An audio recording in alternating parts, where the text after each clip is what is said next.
The United States of America, Australia and the UK have inked a nuclear-powered submarine deal, a step which is likely aimed at countering the Chinese aggressive behavior in the Indo-Pacific region.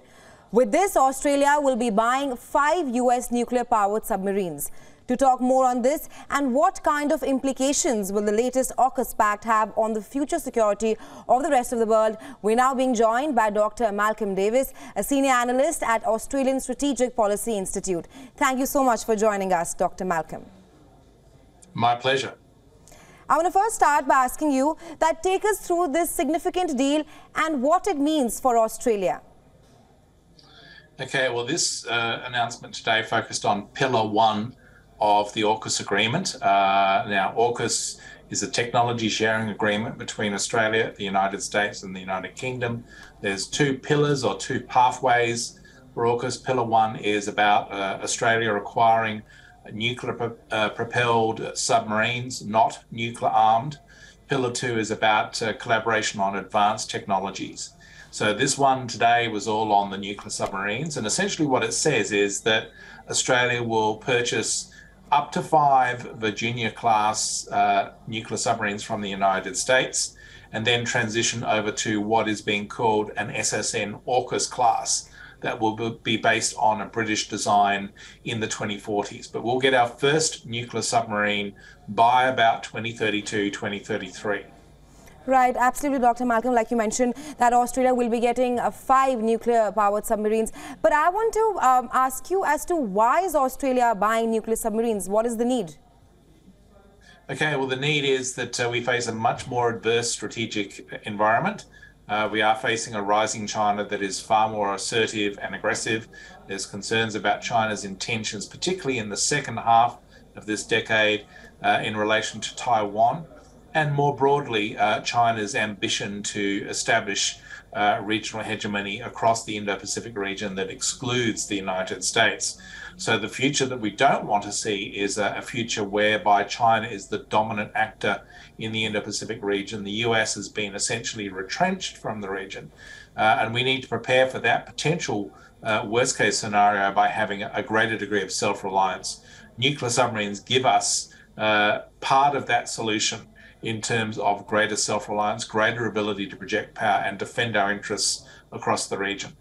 Right, like you mentioned, in a bid to counter the growing Chinese assertiveness in the Indo-Pacific region, this AUKUS nuclear-powered submarine deal has been inked. But I want to ask you that how is Beijing monitoring the AUKUS deal? We know that Canberra offered to brief Beijing regarding the deal, but there has been no response from Beijing so far on it. Well, they don't like it, unsurprisingly.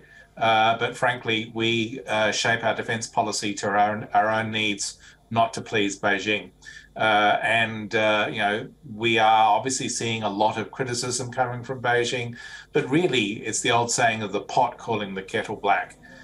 When they claim that this is escalatory or creating an arms race, when you look at what China is doing with its own military modernization and expansion, their nuclear program is seeing their nuclear weapons go from 350 warheads now to about 1,000 warheads by 2030 to about 1,500 warheads by 2035.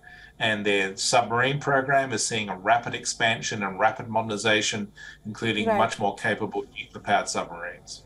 Right, just to add to that, China has also increased its defense budget for the 8th consecutive time. And like you mentioned, that the latest AUKUS deal is aimed at countering China's influence in the Indo-Pacific. But US President Joe Biden has clearly said that the alliance is not aimed at anybody. What do you make of this? Look, it's not an alliance, it's a technology sharing agreement. It certainly does have a strategic component whereby Australia's role and profile in the Indo-Pacific region is elevated beyond a middle power status, but it's not an alliance in the same way that, for example, NATO is. So it is about technology sharing. It's about building up new defence capabilities that are better able to deter China and prevent China from using force to impose its will. That's the goal of AUKUS. And what kind of implications will this have on the future security of the rest of the world?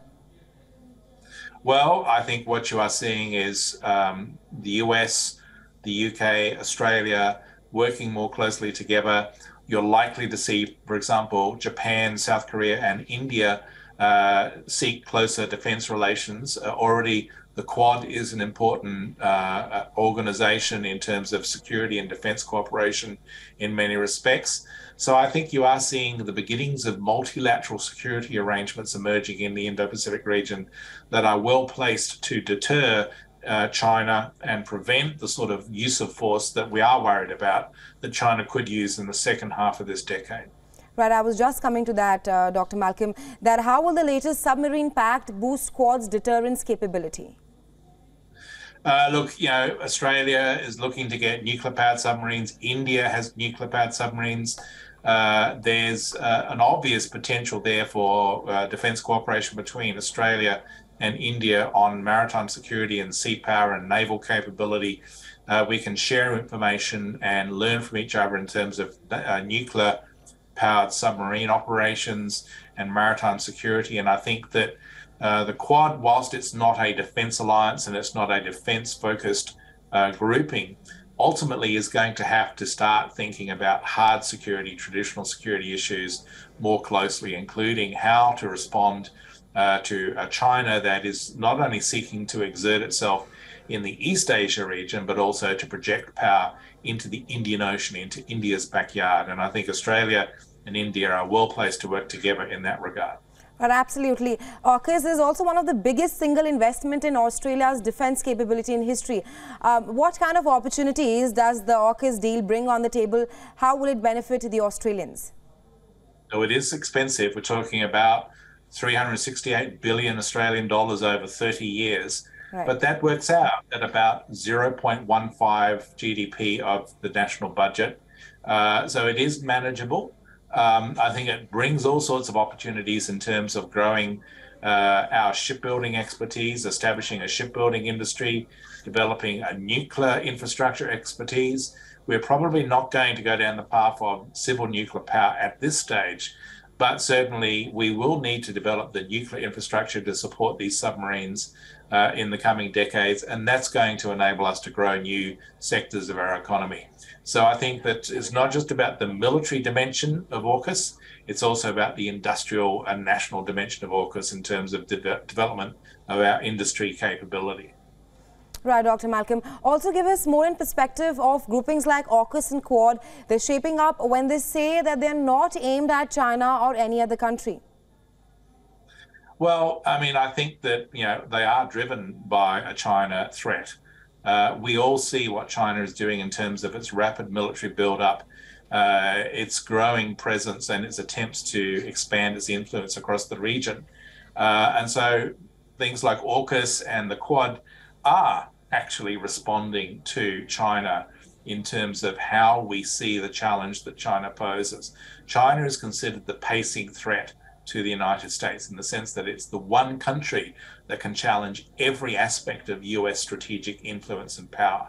And so the US quite rightly is concerned about this, and we have to work with the US and with other partners such as India and Japan and South Korea to counter and to deter China, because the goal here is not to be ready for war.